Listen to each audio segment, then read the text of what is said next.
Welcome to this meeting of the Manchester Industrial Relations Society. This is our first meeting for the academic year of 2016-17, and we're absolutely delighted to see so many of you here, and to have obviously Paul Mason to address us. I just want to make a few preliminary remarks before handing over to the chair for tonight, and then obviously Paul's address. First of all, some of you won't know about the Manchester Industrial Relations Society, you just know about Paul, and you've been attracted on that basis, and that's, you know, to be fair enough. However, we are a fairly unique society. We've been around for 52 years, and we've held meetings on employment relations matters and provided a forum for discussion and debate about issues related for all of that period.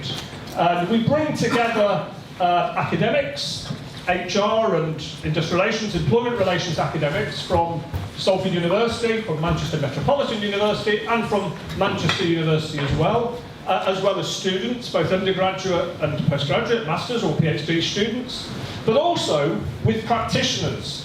And so we've always had a very, very close relationship with the CIPD, with HR managers. Indeed, one of our meetings each year is a joint session with the CIPD.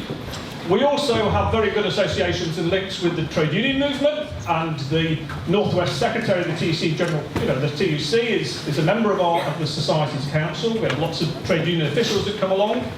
We have very good links with labour lawyers, and indeed with the Industrial Law Society. And again, one of our joint sessions is with the ILS. And what we do is bring all of these people together to have a whole series of meetings with very, very prominent speakers who you're unlikely to be able to get to hear in any other circumstances, and try to engage and have that sort of discussion. So, it's in this spirit that we're having tonight's meeting. Now, obviously, we're thinking earlier this year about how should we start the programme for this academic year.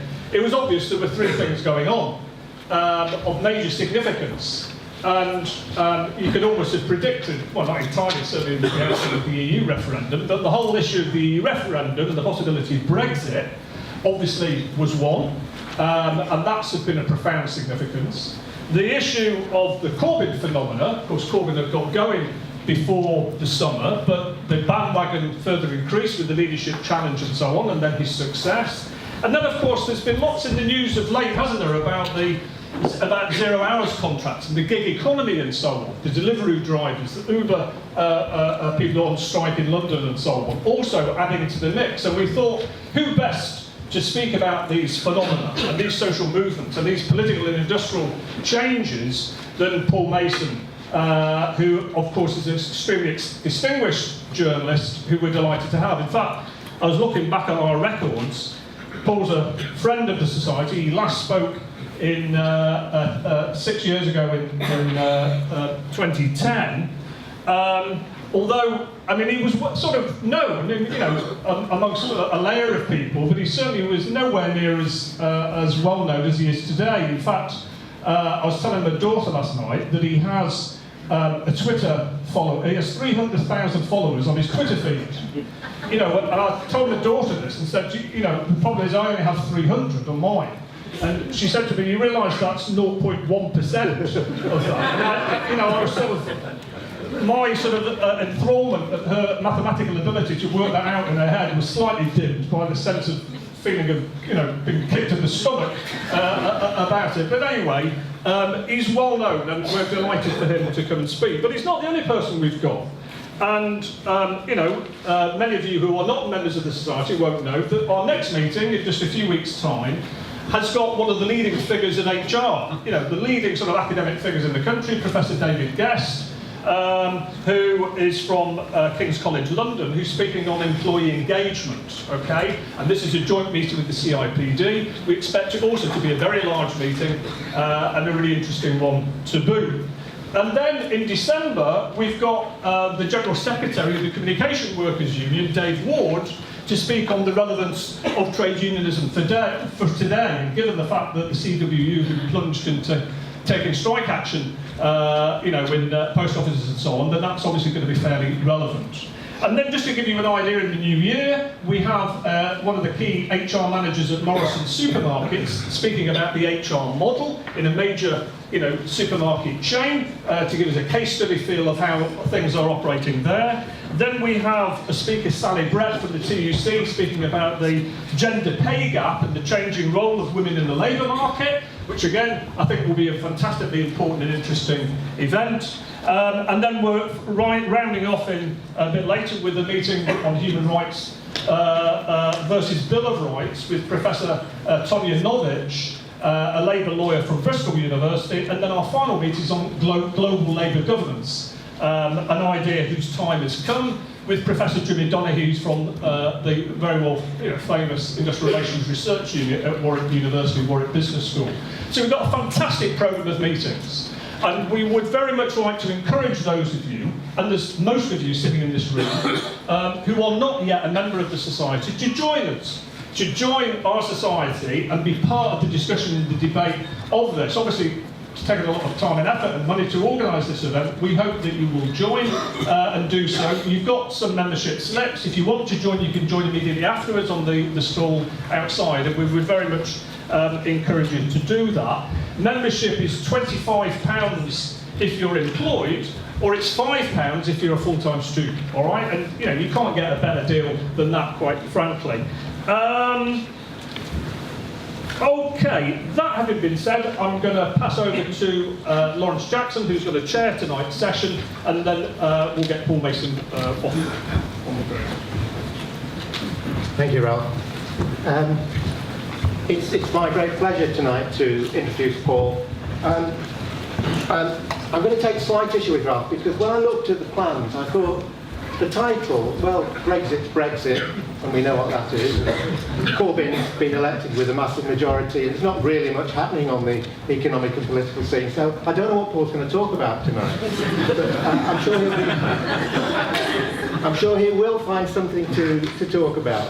And could I say that what we want to do is make this an interactive session, that Paul will talk for about 40-45 minutes, and then we'll invite questions, and I want to see a range of questions, and even closet Tories are welcome to put forward their views, and we'll have a good open discussion about the things that he's been talking about. Tonight is in fact the Arthur Priest Memorial Lecture, and Arthur was a founder member of the Society, and we're pleased that we've got such a prestigious speaker. In fact, he follows some illustrious journalists and academics who've talked to us. We've had Kevin Maguire, we've had Will Hutton, we've had Roger Seifert, Keith Sisson, talking about industrial relations, new labour, the impact of Europe on British industrial relations, IR and new labour and the trade unions. It's a subject that doesn't go away, and a subject that I think we're going to get aired thoroughly tonight. Paul will be familiar to many of you as a regular contributor to news programmes on the television. I'm just going to read a little bit of his extensive biography, which is worth looking at online if you get the chance. He spent the first 10 years of his working life as a professional musicologist, so if we get bored, he can perhaps post some stuff for it. He switched to journalism, and as deputy editor of Computer Weekly, he was part of the team that uncovered a series of IT disasters and controversies, probably foreshadowing the way his career was going to go, including the role of software in the Chinook helicopter crash off the Mull of Kintyre. But most probably memorably, he became BBC Newsnight's business correspondent in 2001. His first live appearance on television was on 9/11, and the first question he fielded was, "What does this mean for the world economy?" He's been twice shortlisted for the Orwell Prize, won the Wincott Award for Business Journalism, the Diageo African Business Reporting Award, and was named the Royal Television Society's Specialist Reporter of the Year in 2012 for covering the economic crisis and social unrest in Southern Europe. He's written 5 books, and I'm sure you'd be familiar with Why It's Kicking Off Everywhere, and Rare Earth, set in China. And now, latest, his bestseller is Postcapitalism, A Guide to Our Future, and I'm sure we'll get some quotes from that tonight. Paul, just delving back to his past, there's some interesting little nuggets here. He went to a Catholic grammar school, which we'll forgive. He became an atheist at 14, a Marxist at 16, a Trotskyist at 19, went to Sheffield University to study music and rebelled, and then he's been rebelling ever since. So Paul was father of the chapel for the National Union of Journalists on Newsnight. He's a supporter of Lee Centurions Rugby League Club and Manchester United Football Club.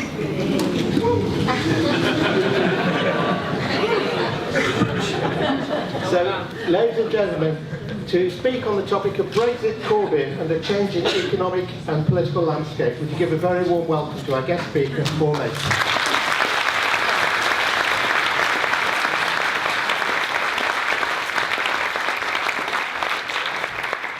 Well, the subtitle of this lecture is going to be Passport to Pimlico. For reasons that will be obvious to you if you are from my era and have ever seen the movie. If you're not, and there's the international students here who think, what on earth is that? Just Google it. And I'll return to this theme in a minute. Thanks for inviting me. And let's start straight off with the big picture. Neoliberalism, the economic model we've followed for 30 years, is broken. The free market, globalised, financially complex model of capitalism that emerged in the 1990s worked for a while. And it worked especially well to drag hundreds of millions of people in the global south out of $1-a-day poverty into $3 or $4 a day poverty. And that's good. But since 2008, it stopped working. It no longer delivers stable growth despite $12 trillion worth of money confected, created and pumped in since 2008 by central banks.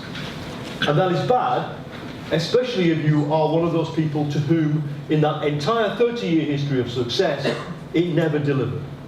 And who is that?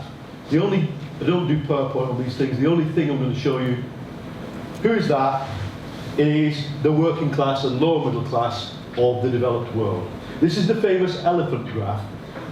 It was named the elephant graph by a contact and friend of mine who works for one of the big investment funds, for the obvious reasons that if you look at it left to right, it looks like an elephant with his trunk in the air.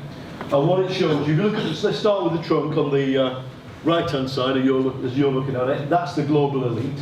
Their income has increased in the last 3 decades.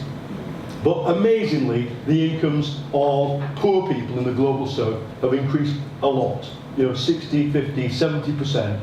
And then the neck of the elephant, the bit where you don't get so much upside from globalization and free market economics, is from the 75th percentile to the 95th percentile of global income distribution. That's this city. That's Leeds, that's Manchester, that's Oldham, that's Rochdale, that's Pittsburgh, that's a lot of the cities across Europe where people are not so happy. And they're not so happy, as I say, because having delivered to other people for a long time and not to them, the system no longer delivers full stop. This graph, by the way, is disputed, and we can have a discussion, and there's an academic debate about whether it's right. I think it's not only right, I think it underestimates reality.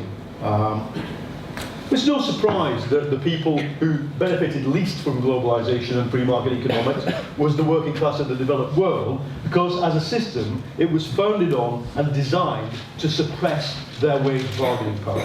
That's why Thatcherism and Reaganism and the economic reforms that created the new Japanese working class, that's why it was done. The reason neoliberalism no longer works, I argue, is pretty clear.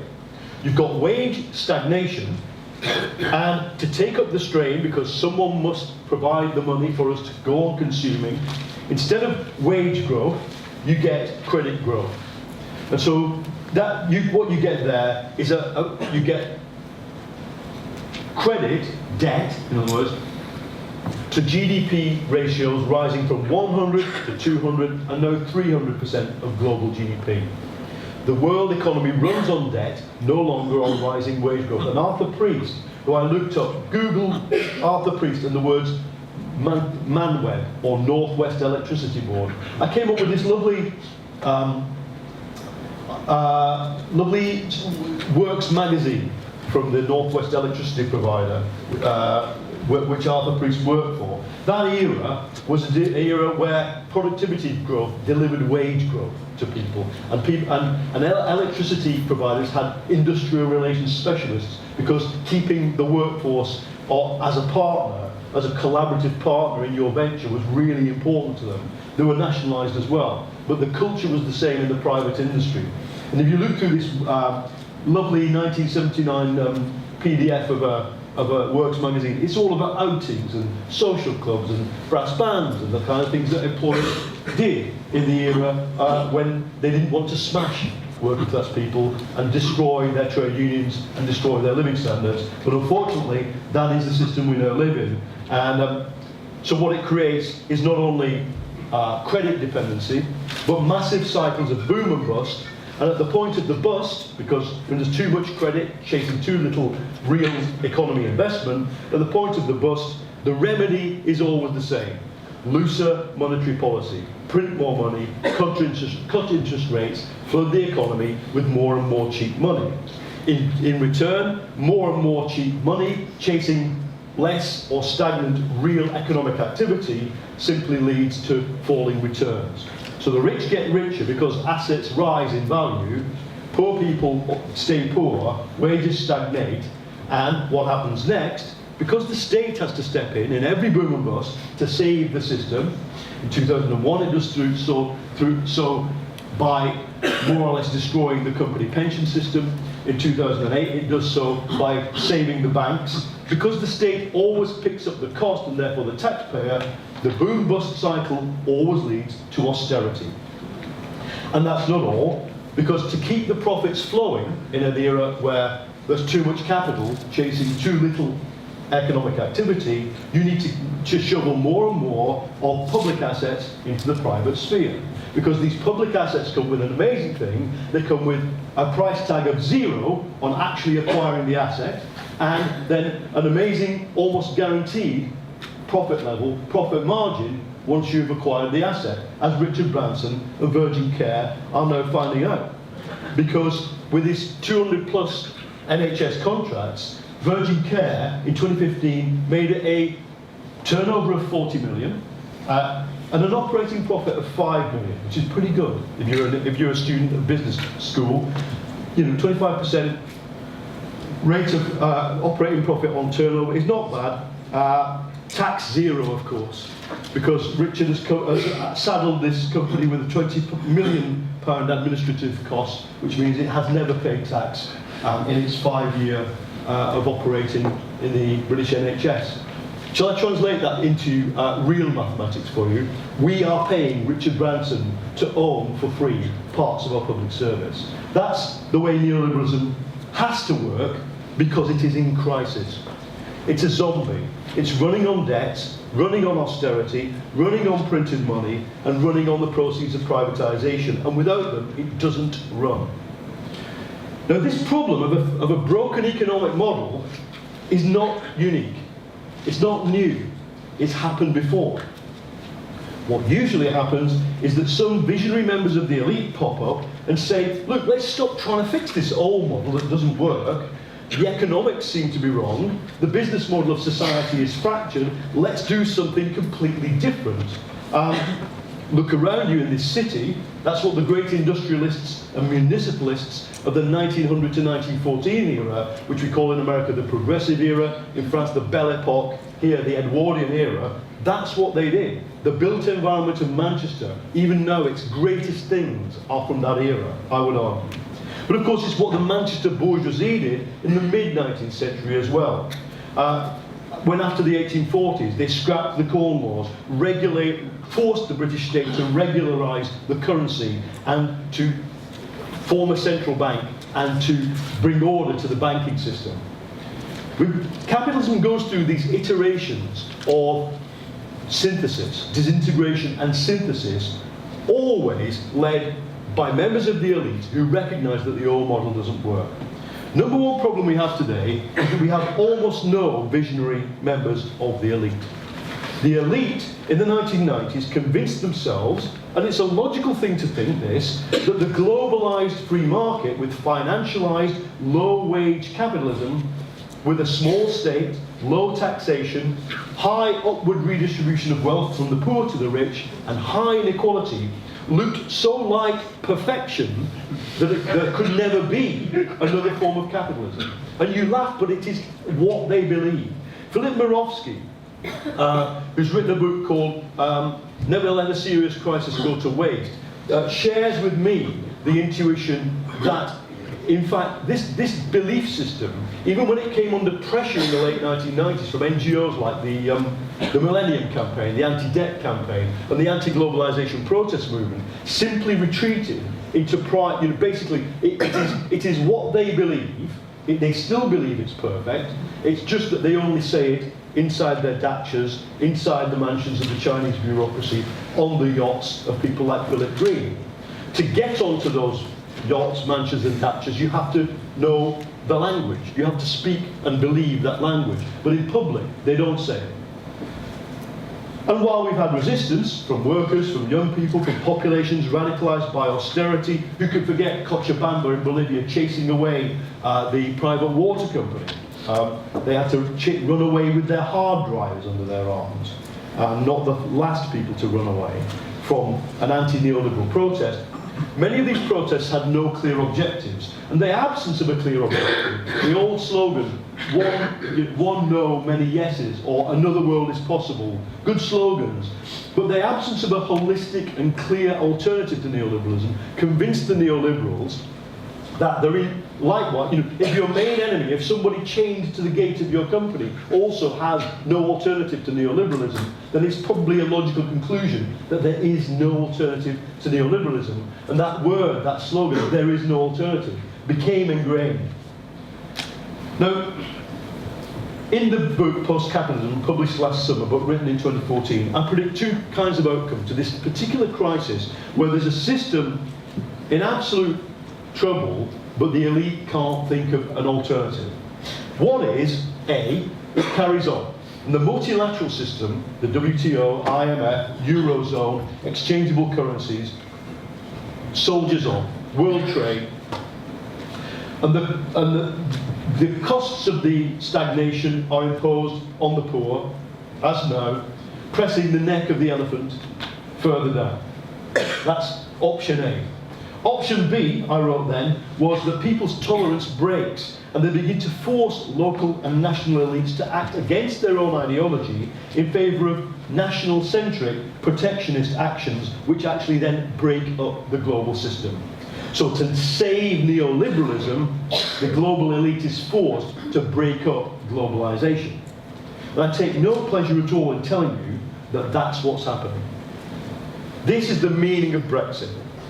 It is like the 1949, in fact, Ealing comedy, Passport to Pimlico, where part of London declares independence because it's discovered it's really part of the Duchy of Burgundy. Except it's not funny. From Scotland in 2014 to Greece in 2015 and now in Britain this year, wherever people are given the chance and choice to opt out of the present multilateral form of globalisation, they seem to do so in large numbers. In the book, what I say is we need a third option. If you've seen Zizek's movie, I can't remember the title now, but he talks about the Matrix. You know, the Matrix got the red pill, blue pill. Zizek says, I demand a third pill. Yeah, now I think I demand a third alternative. And I think it is to save globalisation by ditching neoliberalism. I still think that's possible. And in this lecture, I want to go into the detail of what that means about a progressive response here in Britain now, Manchester, October 2016, to Brexit. But I want to place a caveat here. There is only limited time. In Britain, above all, we, the educated classes, have become used to a kind of technocratic fallacy, whereby everything can be sorted out. You know, it's like a project management challenge. The building fell down, or let's get Prince 2 out. What do we do to put the building back up? That was the essence of Blairism. Everything's sortable. But if you read history, above all, every generation before you knew that was rubbish. Every generation before you had seen things like anarchist trade union leaders sharing the same train to rural France from Paris with the government as they fled before the German advance in 1914, with their hands in the air going, events have overwhelmed us. It's a famous response to the French internationalist, anti-war, totally left-wing trade unionists who, on the day World War I broke out, decided everybody should go and fight for France and kill German people. In other words, we are very used, those of us who study history in the long duration, to events being able to overwhelm you where there's no technocratic solution. And what I want to really bring to you is the warning that there is only a limited time to put this right. Because, to use another metaphor of warfare, I always think that the fight to defend globalization is a bit like trench warfare. Sometimes in trench warfare, to stabilize things, you take a step back, abandon the front trench, go to trench number 2. Okay, we didn't want to do this, but we were forced to do this by events. Okay, well, where do we want to be? Back in trench number 1. There's no great thing in retreating. Okay, I think that should be the left's answer and attitude to the interconnectedness of the world. We should never make a virtue of retreating from interconnectedness, even if it is forced upon us and we have to recalibrate our response before we go back. However, if the global multilateral order does break up, as it did in the 1930s, and Britain was the first one out of the traps when it abandoned the gold standard after a Royal Navy mutiny against pay cuts imposed by austerity, if the global multilateral order does break up, it is absolutely pointless to stand there in the front trench shouting, I'm a globalist, I demand that we carry on behaving as if globalization existed. Once you're 3 or 4 trenches away, Brexit, Trump, Putin, we can go through the whole sequence. It becomes illogical to maintain one's own beliefs, and this of course is what happened to every part of the formerly global elite, globalizing elite, that had such a great time in the 1920s, once they realized in the 1930s that the order had fragmented, that there was no multilateral solutions, they didn't even trade with each other. They had to recalibrate their politics towards national-centricness, which I don't want us to do, and therefore I'm warning you very, very severely that we don't have a lot of time to stop that happening. So let's move on to Brexit. Brexit's a disaster. Not because it's impossible to imagine a strategy for Britain outside the EU, but because we've left the EU without imagining the strategy. It's an acute moment of national danger, actually, because you've got a business and political elite that are used to calibrating everything as a positive-sum game. Okay, we outsource our entire industry almost to China. That's good because China gets more democratic. We get another upside. We get global trade. We get cheap goods. This is real. This is not illusory. It's the way that the Blairites thought for 10, 15 years. Now you've got a negative-sum game, like in the 1930s, and you've got people in charge who don't know how to play it. They've never done it. They've never thought, what is in the best interest of Britain when it comes to keeping Port Talbot open, and who do we piss off by doing it? They've never thought that way. I'm told the advice from senior civil servants to Theresa May is that even if she goes for a complete walkout of the EU, with a bilateral deal done, which will take us at least 7 years, under WTO rules, that deal will still have to be gained. She will only get a decent deal if she threatens to withhold GCHQ intelligence from the intelligence services of Europe. So that's her stick, that's her one bargaining chip, and she will have to accept free movement of skilled labour. So think about it. This is what they think she'll have to accept to get the worst possible deal. All other deals will need more freedom of movement. In other words, even to achieve an outcome over which they have the most control, Britain will have to burn diplomatic goodwill and accept a modified version of the thing that everybody on Question Time and everybody who reads The Sun is annoyed about. Only now, instead of the Polish care worker getting shouted at in the street, it'll be somebody who works for an Italian who works for a hedge fund, or a Swedish aircraft engineer in one of the Manchester businesses in the aerospace cluster who happens to have got on the wrong train. That's where we are if their plan goes well. But of course their plan is not going to go well. They have no control over the outcome. Once they fire the starting pistol on Article 50 by March next year, the EU 27 will have every incentive to do exactly what they did to Greece in 2015, which is to use the amazing weapon of delay. Delay to impose greater and greater penalties on Britain so that trade, and long before that investment, declines. While the UK has no chance to negotiate bilaterally, either with Europe or, as they found out this week, even with good old right-wing run racist Australia is not even allowed to do a deal with them until they are out of the EU. So in the process of all this, I think there's a good chance that Scotland will secede from the United Kingdom, and that the surviving rump of the United Kingdom will be a troubled economy, a busted political institutions, surviving increasingly on the nitrous oxide of xenophobia.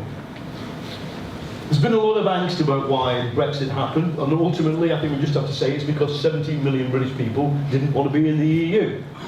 And that in turn happened because of a crisis of representation, both of working class people and of progressive ideas in politics. If you look at the voting maps that were produced in the aftermath of the 23rd of June, the demographics are fairly clear. The older you are, the more likely you are to have voted Brexit.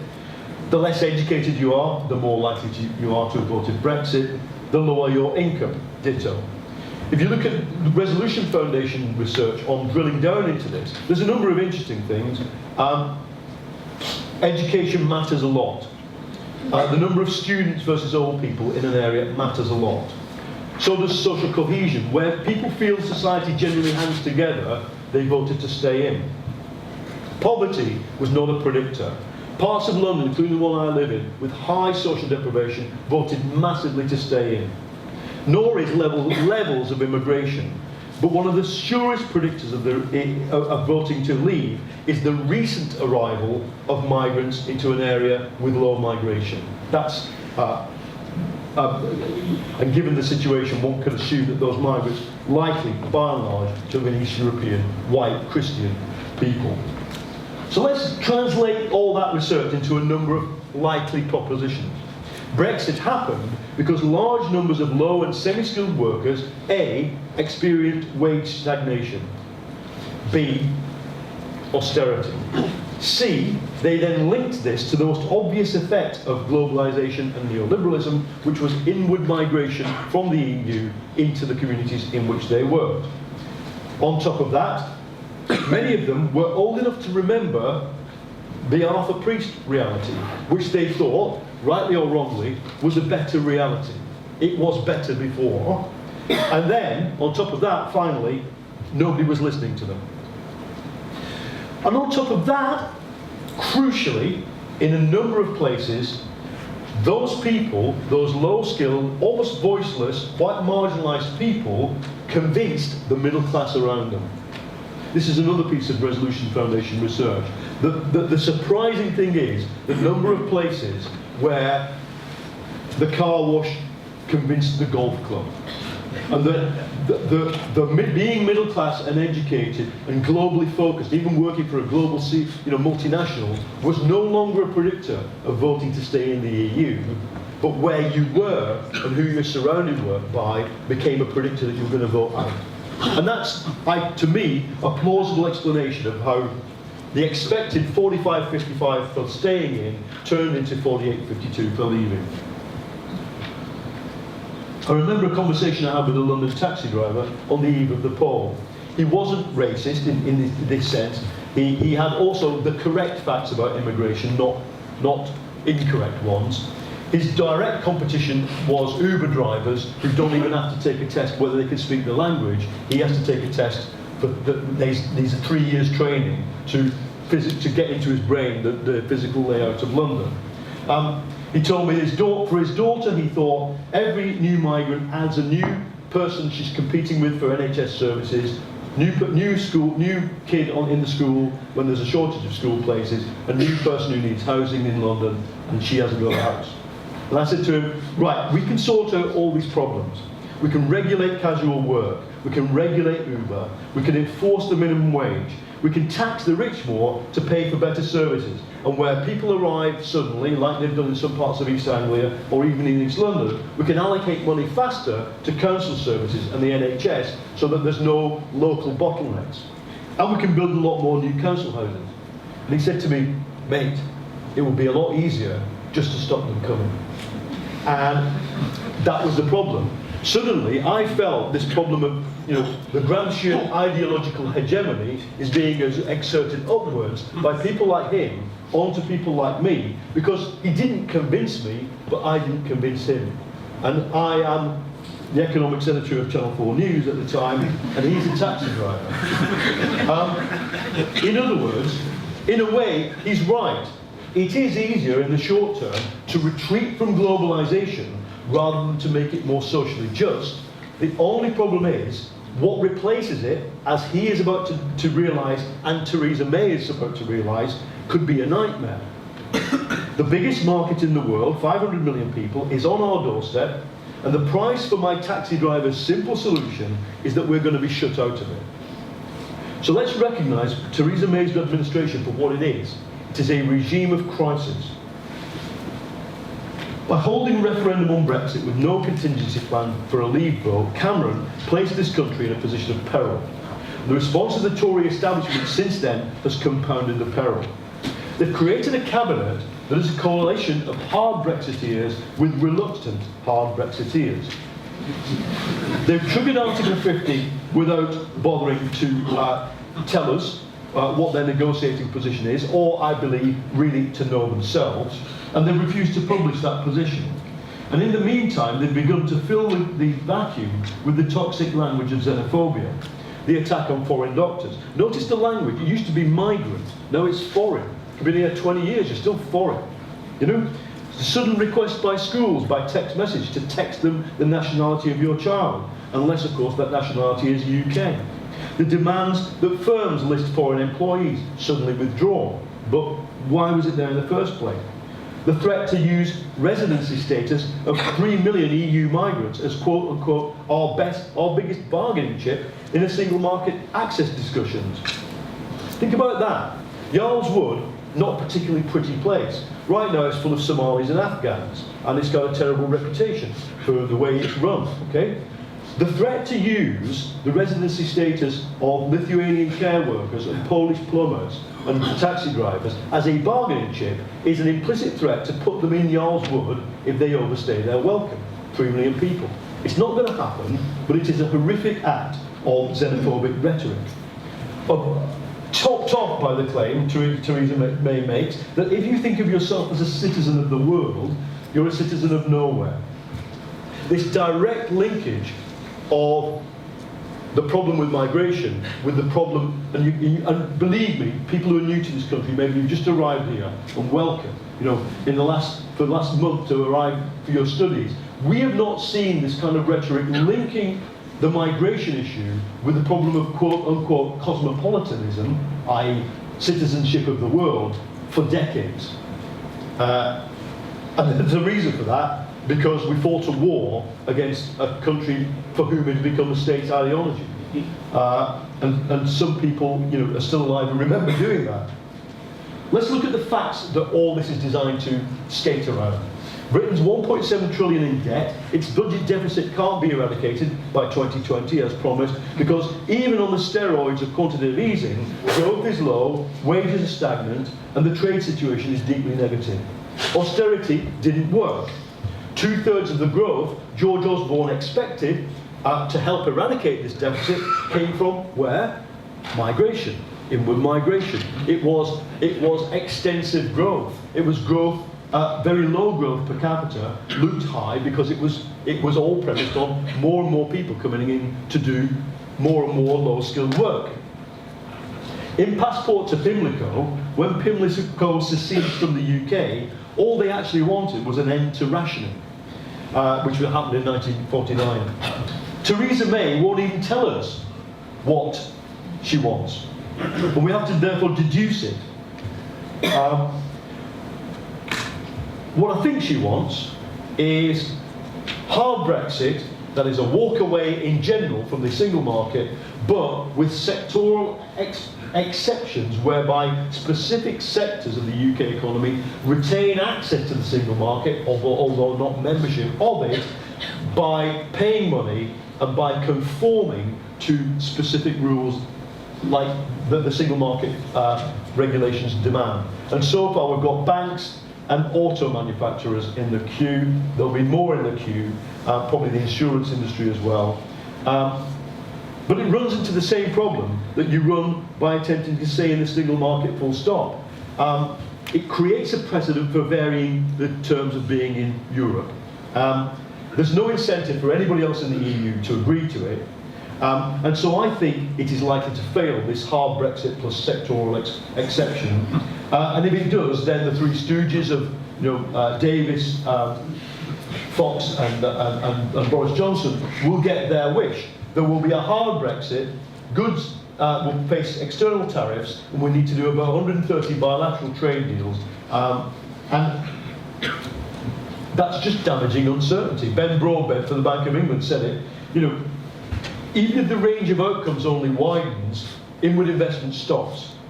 Even if the median is still the possible, the investor is seeing the median as being the same. If the range widens, investment slows down. But when you've got the treasury of the country that we're going to invest in, predicting that its GDP will lose, at a median projection, 7.5% by the end of this process, that's a bad outcome. And if you're making investment decisions into UK, you are logically thinking, let's wait. Let's wait and see if they're serious about this craziness at all, and if it is, let's stay well away. And I'm afraid to say that is a logical conclusion. So as a result, we now have the beginnings of a split that we haven't seen in this country for decades, between the business elite and the political elite, between the city, our version of Wall Street, and the Tory cabinet. And it showed in the Whitney by-election.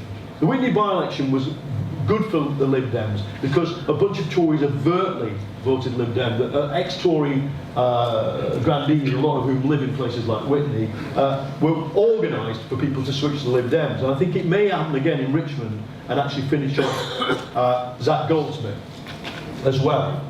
But that just leaves the question, what should progressive people and the progressive parties of the UK do? And that's what, in the last third of this, I'm going to therefore turn to Labour and the way ahead for them. So, I supported Corbyn for leader twice, not primarily because of his personal qualities.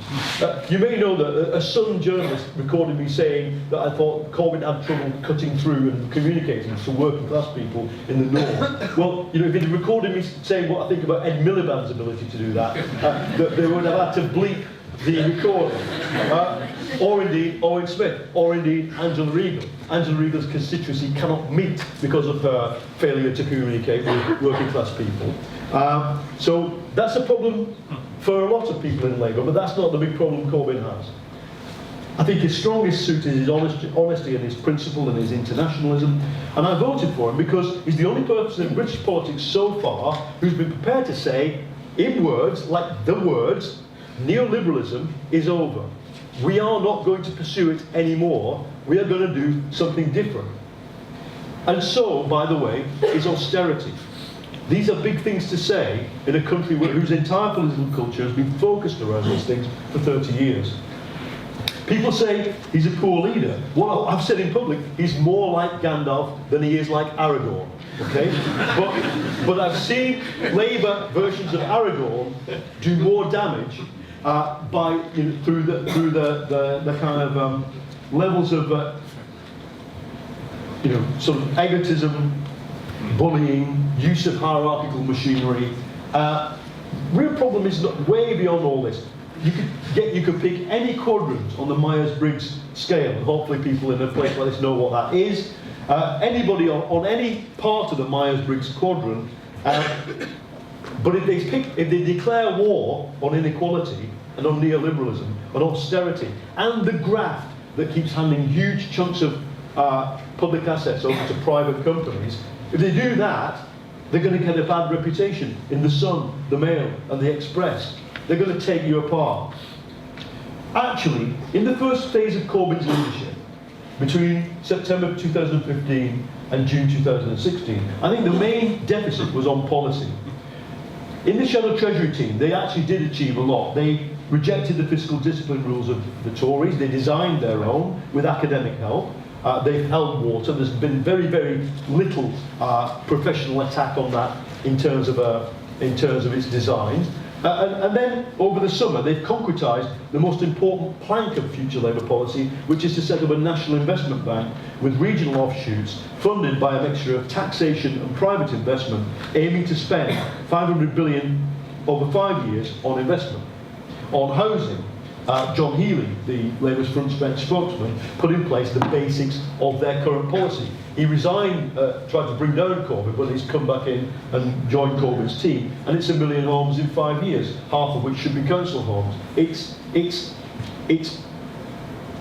there. It's basic. It is Keynesianism, and it is what they're going to try and do. Another thing, since we're at an industrial relations society, scrapping the Trade Union Act. These 3 words, scrap the Trade Union Act. 4 words, it's a big policy. If you combine that, if you watched at Labour Party conference, that they've actually pledged to move towards sectoral bargaining. So that's EU-style sectoral bargaining, which trade union officials, both here, I was in the Netherlands 2 days ago, and they were saying the Netherlands TUC believes that the ability to do sectoral bargaining is their #1 thing that keeps them at the table of partnership and reasonably decent wages for those who are still represented by trade unionism. These are massive pledges. And the Russian poet Vladimir Mayakovsky once said that even if society collapsed and fell into dust, if you found a few bricks from Brooklyn Bridge, you could probably work out what the rest of America looked like in the 20th century. Actually, if you only found the National Investment Bank, the pledge to end austerity, the pledge to build homes, and the pledge to scrap the Tory trade union legislation, I think you could more or less construct the rest of Labour's policy that it'll have in 2 years' time. From that, it follows. It's detailed. I don't think their problem, in other words, has been policy. It's been strategy and narrative. And these are not easily solvable problems. Let's excavate Labour's problem. Before 2014, the problem it has was that white industrial low-skilled workers felt underrepresented. And this was no accident, because Blairism assumed they would always vote Labour and therefore underrepresented them, and concentrated on delivering to middle-class centrist voters. Then on top of that, Blairism really believed, when questioned, that the industry's culture, lifestyle of the old industrial working class were all doomed anyway, and that the best thing really for them would be if they could migrate to different ways of doing things. Okay, that was the old problem. Next, in 2014, we get a major complication. Labour sacrificed itself in Scotland to save the Union. I think Labour could, if it embraced a radical version of devolution, known in Scotland as Devo Max, and called for a referendum, with Devo Max on the referendum. Even better if it was a transferable vote. Independence, yes, no. If no independence, do you want maximum devolution? Yes, I think it would win. The problem is, neither the Blairites nor the Corbynites in Scottish Labour want either of these two things. They do not want Devo Max, they do not want a second referendum. And my assumption, therefore, will be that for a generation, Scotland is going to be run by the SNP. 2/3 of whose members joined after the referendum, in the last 2 years, the majority of whom I would classify as left-wing social democrats. Now, this is fine for the SNP, but it's not fine for the British proposal of a progressive government. Because it's not only that Labour cannot utter the words, it's the love that they dare not speak its name of a SNP-Labour coalition. You cannot be uttered those words. It is the fact that even though they cannot be uttered, lots and lots of voters in England utter them in their mind. And they cannot stomach the idea of the SNP even supporting Labour by what we call in Britain supplying confidence, i.e. allowing Labour to govern as a minority in Parliament, that lots of English voters, as Ed Miliband found out, can't stomach that idea. So this is Labour's strategic problem. It destroyed itself in the eyes of many progressive pro-independence people in Scotland, failed to outline a plausible story about minority government, given its lost Scotland, turned off then 1 million radically progressive people so badly that they voted Green. Even with Ed Miliband, Mr Green in Labour, 1.1 million people in Britain voted Green in the knowledge that the Greens could never form a government, and in fact would only likely ever get 1 MP, maybe 2, if Norwich went right for them on the right day. And then, okay, the majority of UKIP voters are not ex-Labour voters, but tens of probably hundreds of thousands of them are, and they matter because they're in marginal constituencies, even after Ed Miliband authorised the printing of "Tough on Migration" on a red mug. 4 million people voted for UKIP. So Labour could only ever govern as an alliance of the northern English working class, the urban centres, Scotland, Wales, and the occasional swing to the left by middle-class voters fed up with the status quo. That's how Labour gets into office, usually with a big idea. But not only is this alliance broken, Labour turned into a party, I would argue, unwilling to listen to any of the parts of the alliance. Didn't want to listen to the Green voters, didn't want to listen to the anti-immigration UKIP voters, doesn't want to listen to Scottish nationalism, and it doesn't really want to listen to Blairism anymore because of the terrible reputation Blairism gained during the Iraq War. So the way back for Labour lies not only through replacing neoliberalism at the policy level, but in finding a new narrative and a new strategy. I argue for Labour, the first aim should be now, not just to oppose hard Brexit, but to prevent it. This entails the Labour frontbench committing to something it's not committed to yet, and even today John McDonnell made a big speech about this. They can't bring themselves to do this, and that is to attempt to stay inside the European Economic Area. That is, to stay inside the single market. The wariness shared by many people on the left and right is born of the assumption that if you commit to staying in the single market, you have to accept free movement of labour. The party's new spokesman on Brexit, Keir Starmer, expressed for me perfectly what is wrong with that approach. You have to start with your economic aim, not with your aim on migration. That is what distinguishes progressive politics from non-progressive politics. We want a progressive economic story in Britain, and the migration story will have to fit that if we can make it happen. That's the way to start. Second, it's a negotiation. It suits Theresa May and Donald Tusk perfectly to have symmetrically opposite positions, both of which says you can't have the single market without free movement, therefore leave. It means for Donald Tusk and the European elites, they don't have to change and accommodate people's concerns about the system they have. Neither does Britain. They just walk away. The task of the negotiators is to prise these statements apart. Nobody wants to take it on, and I think we, the progressive part of British politics, need to take on that. We need to try and stay in the single market with a few necessary changes to single movement if we can come to, rather free movement, if we can come to a conclusion on that. Theresa May insists there'll be no parliamentary scrutiny of the negotiating stance. Well, we've managed to prize that apart, or of the outcome. And you can see what they're lining up. You know, in their ideal world, you spend 2 years negotiating a deal. It's terrible. They put it to Parliament, but any vote against it is seen as a vote against Brexit. Therefore, you have then defied the will of the people. In that way, you know, this is the danger, of course, of referenda. You know, if you've got a government prepared to hijack over and over again the will of the people argument, they can make policy up without mandate. But I think what should happen is that anybody who wants to be progressive, SNP, Lib Dems, Labour, Greens, the progressive part of politics should sign a declaration saying that it will refuse to ratify a hard Brexit. They will simply say there will be an election at some point at which this this will be put to us, and we will stand against it. We will attempt to have the maximum access and the maximum engagement with Europe. I think what that would do, if you did it seriously, which is why it's not being done seriously, if you did it seriously, it would destroy Theresa May's negotiating position. Because Donald Tusk could then say, you come to me with these things, there's no mandate for what you say, and your own people, from the Lib Dems to the Greens, are going to vote it down in Parliament. So you have no negotiating mandate. I think we should do that. In parallel, I think Labour needs to lead intellectually, morally and practically the fight for a coherent pro-globalist form of Brexit. I think this means it would have to embody the spirit of the referendum, EEA maximum, so that doesn't mean you try and stay in the EU full stop. Staying in the EEA is much more flexible than is being sold, including on freedom of movement, and I think we need to think about that. Finally, I think we have to address honestly the question, who does Labour represent?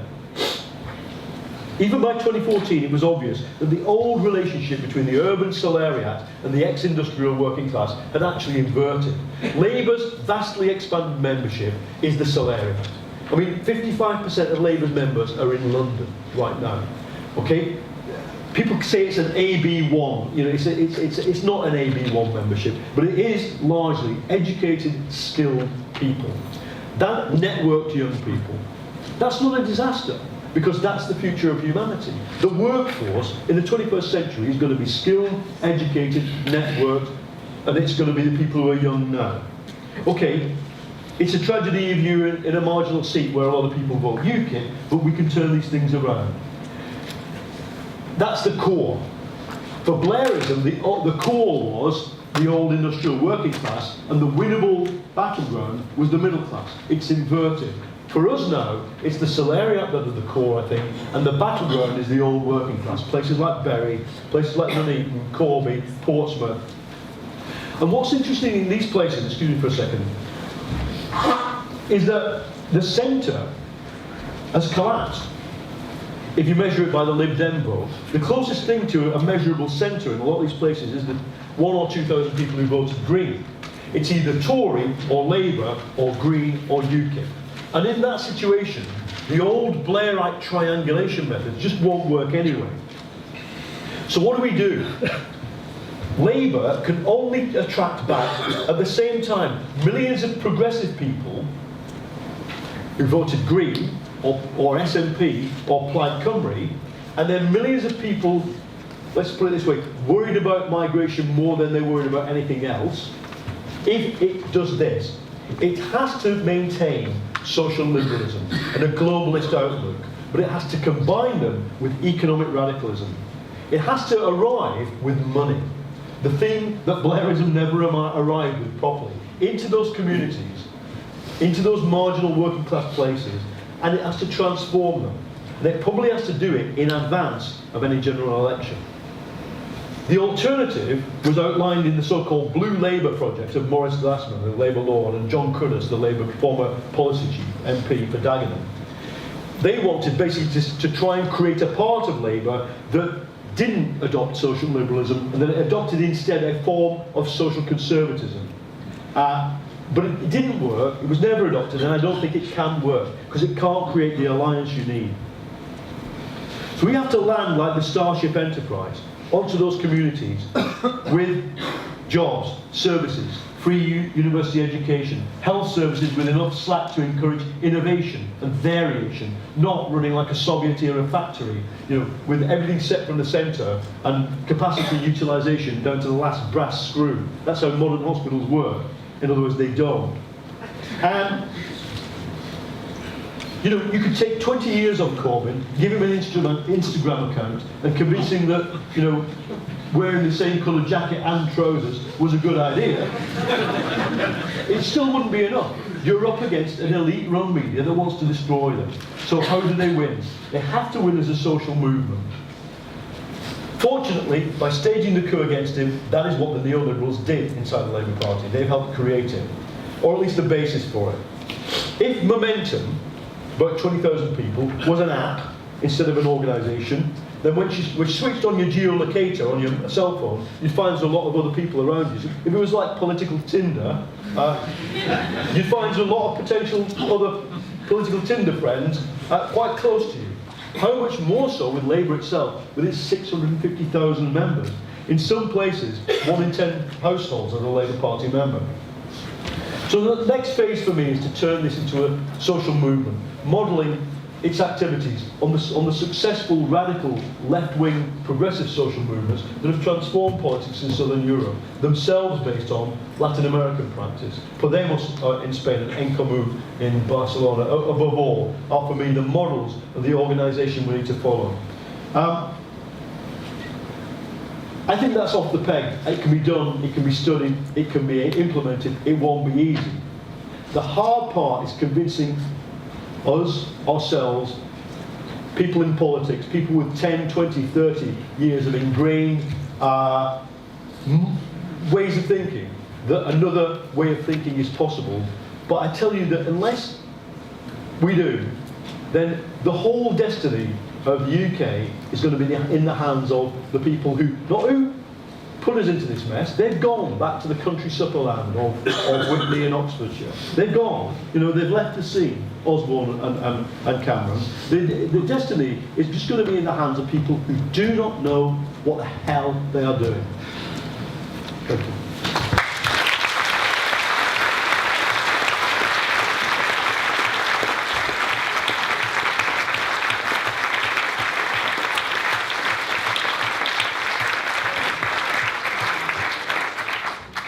Well, thank you, Paul, for a broad-ranging and fascinating insight. We are recording tonight's session, so we're hoping to load this up onto the website. Is that correct? Yeah. So that I know you won't have a chance to take notes, but you can certainly look back at your leisure. And the second thought, I hope you'll appreciate that Paul is not too well tonight. He's got a very heavy cold and he's a trooper, so I think we're doubly grateful to him for what he said tonight. Now we're going to invite some questions from the floor. I'd just like to start off, Chairman's privilege, by saying, Paul, you alluded to the legislation, and there's this suggestion that there'll be a massive piece of legislation revoking all European legislation and incorporating. From your reading of the rooms, how realistic is it that we could have a complete reversal of all workers' protections and rights and all the things that Europe and socially beneficial things have brought? This wasn't called the Great Repeal Act, or I can't remember. So I think it's a good idea. I actually think that it would have been that moving the entirety of EU legislation into British law unchanged is what we should have said Brexit would mean.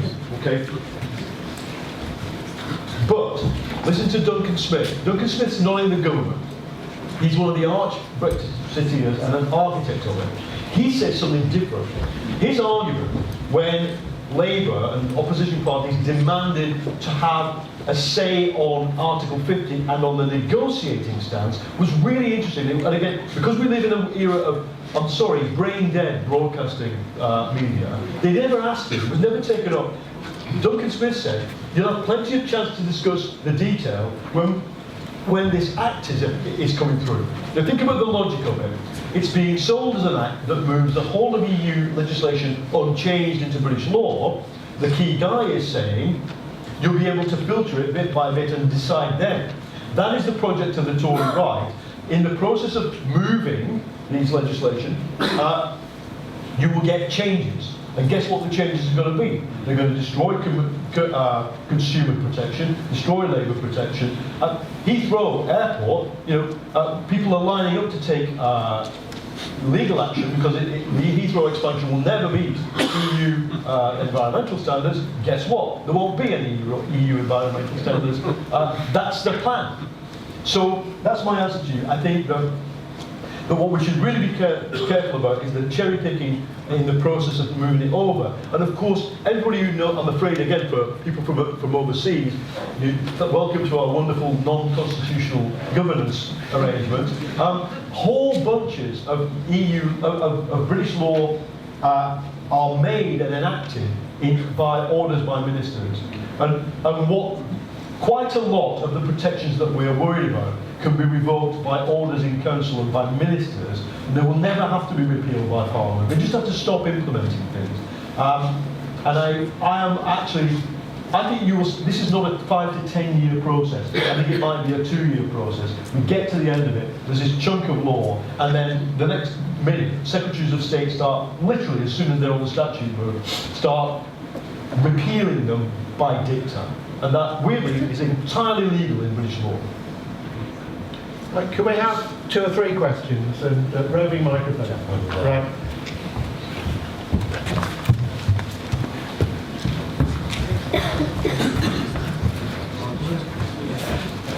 Hi, Paul. Thank you very much. The one thing in your excellent survey of how the economic factors of Brexit are affecting constitutional politics in the United Kingdom is identity. And in Scotland, Labour have been outflanked not only because the SNP had moved to the left, but also they couldn't bind their political message to a certain form of identity. If you think about John Curtis and Maurice Glassman's version of Blue Labour, it was social conservatism tied to a sense of English, tried to tie to a form of identity. I just wondered one thing which you didn't really cover was about devolution within England, and particularly the emergence of Devo Mank, devolution to Greater Manchester. I wonder to what extent you might think that identity politics and other things might change that sense about how Greater Manchester thinks of itself politically, particularly thinking about how the Labour Party dominates. Well, there's a lot there, and it's a very important question, so I want to unpack it, and I also want to hear what people in the audience think about it, because you've got key movers and shakers here already, from all kinds of things, social movements, business, etc. Right. The first thing, and I said this before when I did the lecture for McDonald for Labour here in May, the one where George Osborne called me Mickey Mouse. If Scotland goes independent, the north of England's in trouble. Big, big trouble, right? Because Scotland will play the same game as the Republic of Ireland on business tax.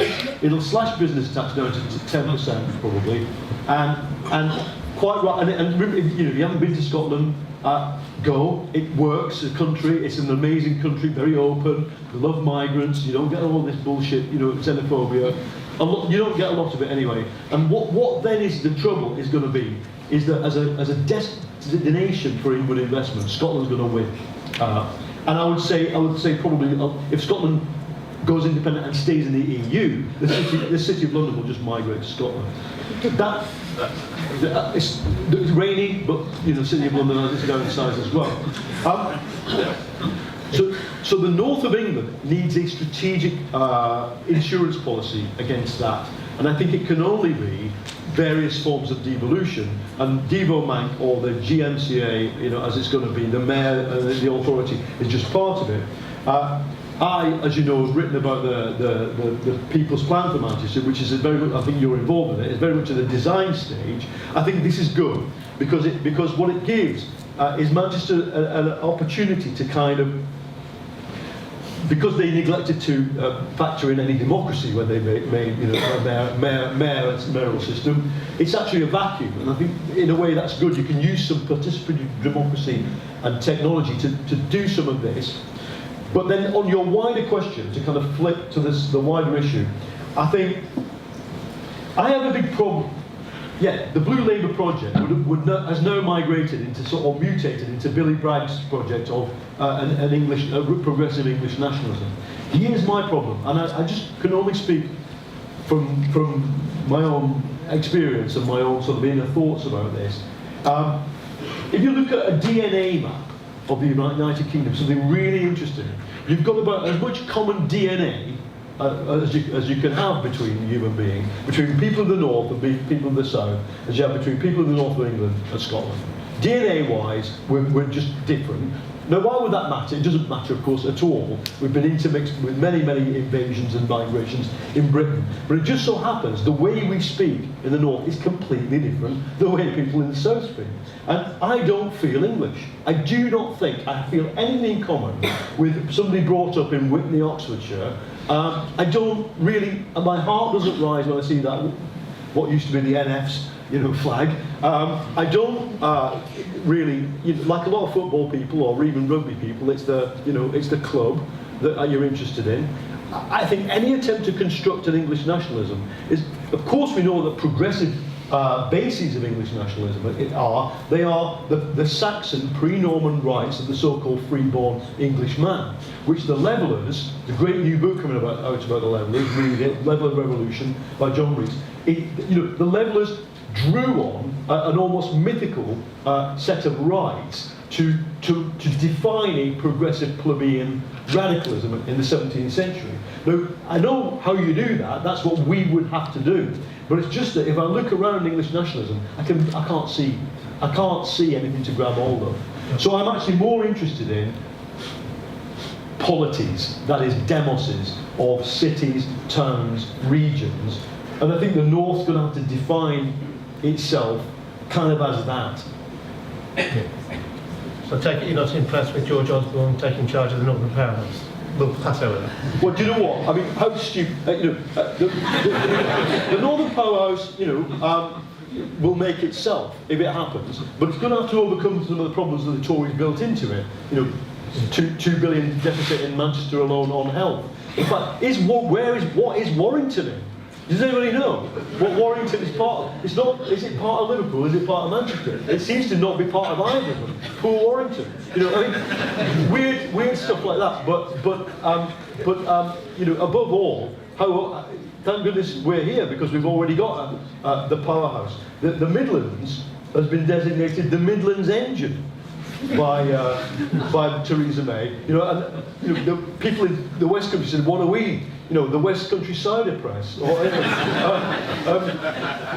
but possibly somebody should have told them that the most efficient cars in the 21st century won't have engines. But anyway,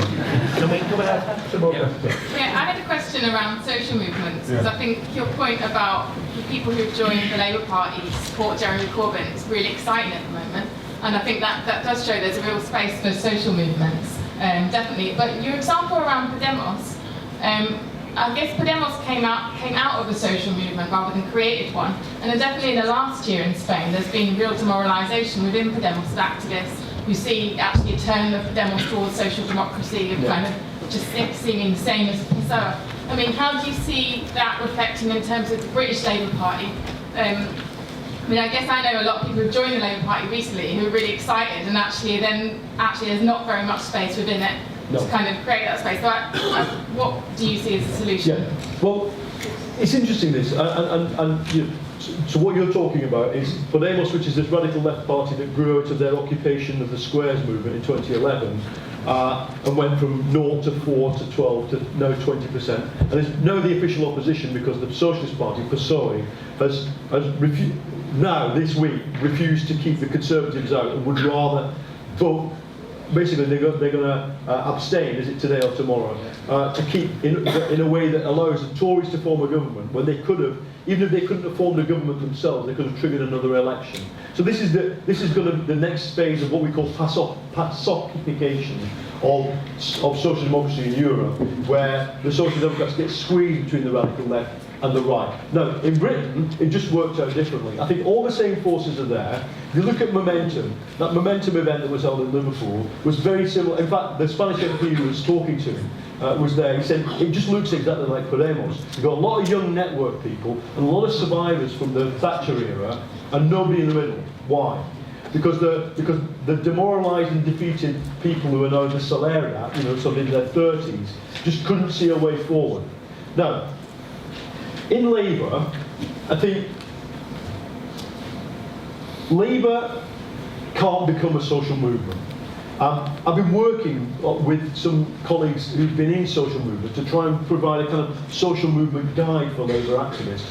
And it will happen.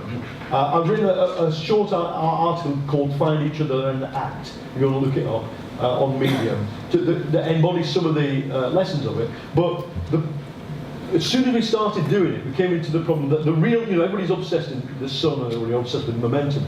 The real thing that happened over the summer that made Corbyn win, as well as people joining, was that the trade unions more or less took charge of doing stuff. So they moved very efficient people into an office that had been previously activist. They put money, they put resource behind it. So if anything, the Labour Party is now more trade union controlled than it's ever been. Now, you go to a meeting, and it's the same thing. The minutes of the last meeting, the jumble sale, the local council.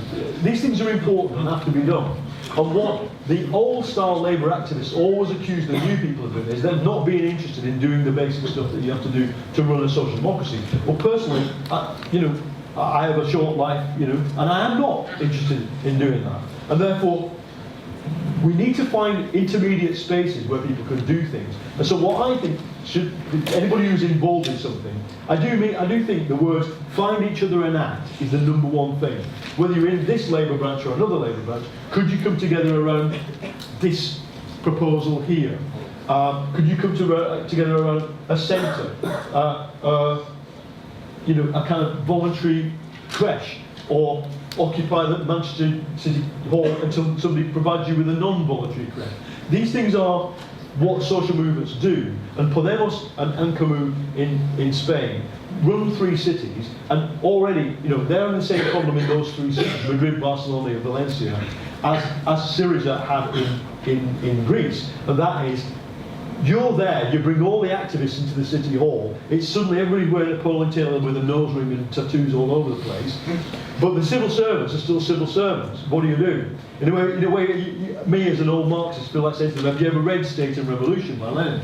Because it is the problem that the state is still there. So what you then have to do, it's really hard, you have to take control of things that they do, you have to give them new incentives. You have to do things like and you could do it here in Manchester. There's a big smart city project in Manchester, completely signed up with big business. Now, I think people should have control over data in a smart city. I also think that Andy Burnham, when he comes in, should take your people's plan very seriously. And the more seriously it will take it is if a bunch of people with nose rings or otherwise are standing outside his office saying, Andy, this was a vacant space, and it looked like you needed some help, and Ada Colau brought all the housing activists into Barcelona City Hall, so we've kind of come in and we're going to help you. Things like that can be done. And in other words, don't think that transforming the Labour Party is the more priority. I think it's about using. And it's not even Corbyn either, it's using the progressive politics. Because I believe that we're going to have to build a big alliance with people way beyond Corbynism. Myself, I'm not a classic Corbyn. I have a far more traditional position on defence and nuclear weapons, etc. And I think we should just do one thing, radical economics, so that all these places that are left behind wake up again. Come on, 1, 2, yep.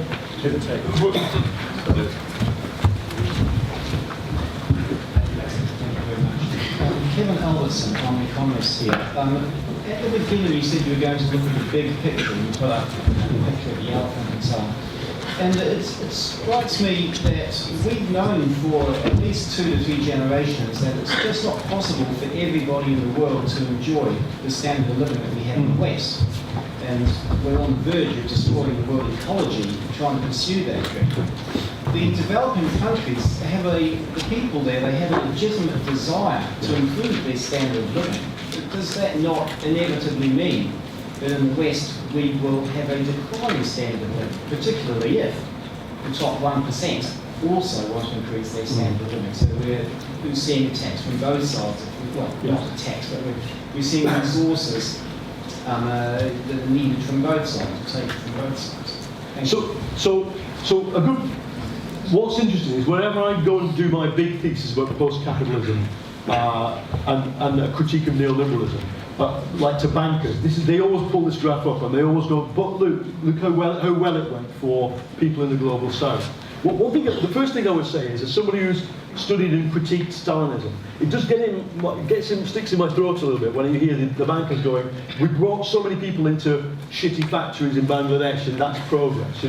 I mean, see, if the trade unions in Bangladesh had had their way, what would be, and if the trade unions in Britain and France and Germany had had their way and resisted neoliberalism, that would have looked different. That graph would have looked different. And what would have happened? The net would have been depressed less. Okay? That is, if the miners and the printers in 1986-7, 5, 8, 6, 7 had won their struggles and prevented trade unions being smashed, the net would be far higher up. Now also, if dictatorships in places like Turkey, Bangladesh, all the inward investment, I'm sorry to say it, if the Chinese Communist Party had not repressed Tiananmen in 1989 and there had been freedom in China, then I think the hump would have been flatter. Why?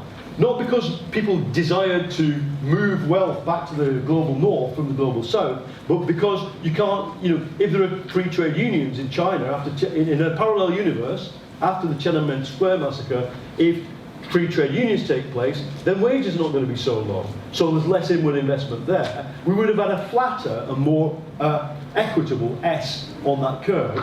And then, if we'd have defeated neoliberalism, the top trunk would have gone because there wouldn't have been super rich people. No, that would have been my preferred outcome to history, but we lost. Okay, so that's what happened. What do we want to do to reverse it? Absolutely not. We can't. You can't reverse this anyway. But what you could say is that in the next. Remember, of course, this. There's a brilliant attack on this by the Resolution Foundation, which takes it apart and says it's wrong. I disagree with it, but some of the evidence they marshal is really interesting. For example, if you do that graph for the next 20 years in Britain, it's just completely flat. From the lowest percentile to the highest percentile, almost nobody wins out, except of course the super rich. The next phase of development, I think, is far more problematic than the phase that this graph describes, and the choices will be, the choices are, under pressure from people who are getting nothing anymore, are you going to break up and kill the golden goose, which at least did provide, world trade, massive increases in global interconnectedness is not something you throw away lightly, and the whole tenor of what I'm saying is we don't do that, we try and keep it open. But in return, unless we start delivering to global north communities, then they're just going to, I'm sorry, Britain's, as George Orwell said, quite a polite country. Go to Hungary, where 54% of residents of Budapest admit to being mildly or severely anti-Semitic, and you see where this is going to go.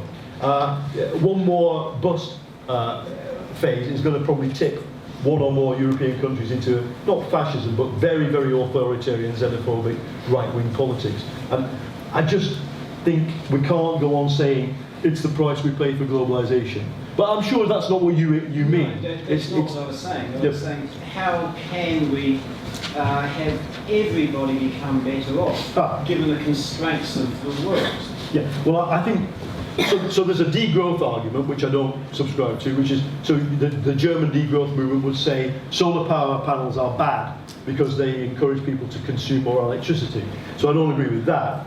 I do think, in my thesis, which is a different thing about what I'm talking about tonight, in the post-capitalism thesis, where more and more of economic activity moves to a non-market status, then you can have growth in activity that is not captured by GDP. I'm in favour of that. And I am in favour of trying to use the planet's resources equitably while developing the global south. I think most of these people we're talking about here still don't have a flush toilet and or a reliable electricity supply, and we need to give them that. So I do stand on the more pro-development side of that debate, and I'm sure others don't. Just one more quick question. Yeah.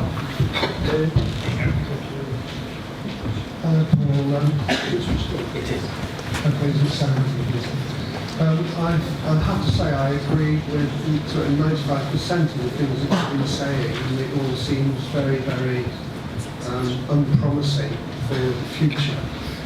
I recall the Queen in Parliament in 2008 saying something along the lines of, and how come no one saw it coming? And I think that's the real core problem, actually, that we have. So, the quote from you earlier on, you said, decision makers don't know what the hell they're doing. Yeah. and a lot of them have done philosophy, politics and economics as their degree. And you've also said that What's a quickie, the media, sorry? It's a quickie. You've also said that the media is brain dead. Yes. Okay. And I just wonder why, just as an example, leading up to Brexit, for example, why somebody like Jeremy Paxman wouldn't ask the questions on something like Newsnight or Sky Television or whatever. Because all he had to do was say, how long do you think this exit is going to take? Knowing that the likelihood is that the exit will take 10 years. So what's going on? Well, look, I think... Sorry.